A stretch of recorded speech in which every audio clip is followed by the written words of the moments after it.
ভাবুন তো, মাত্র ৩০ দিন চিনি ছাড়া থাকলেই আপনার শরীর আর মন পুরো বদলে যেতে পারে। ত্বক, ঘুম, মনোযোগ, এমনকি মেজাজ পর্যন্ত। প্রথম ২ দিন বেশ সহজ লাগবে, কিন্তু তারপরই শুরু হবে আসল চ্যালেঞ্জ। মাথা ব্যথা, মিষ্টি খাওয়ার টান, একটু বিরক্তি, এগুলো আসবে, কারণ আপনার শরীর বুঝবে প্রিয় চিনির অভাব। কিন্তু একটু ধৈর্য ধরুন, কয়েকদিন পরই শরীর মানিয়ে নিতে শুরু করবে। ১ সপ্তাহ পর দেখবেন সকালটা অনেক হালকা লাগে, দুপুরে ঘুম পায় না, ত্বক পরিষ্কার, মুড ভালো, মনোযোগ বেড়ে গেছে। রক্তে শর্করা স্থির থাকে, ফলে ইনসুলিন ভারসাম্য আসে, আর এনার্জি থাকে দিনভর।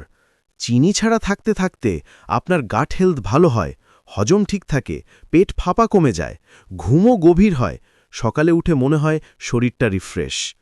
সবচেয়ে দারুণ ব্যাপার, ওজন নিজে থেকেই কমতে থাকে, মুখে আর শরীরে ফোলা ভাব কমে যায়, একদম ভিতর থেকে হালকা লাগবে।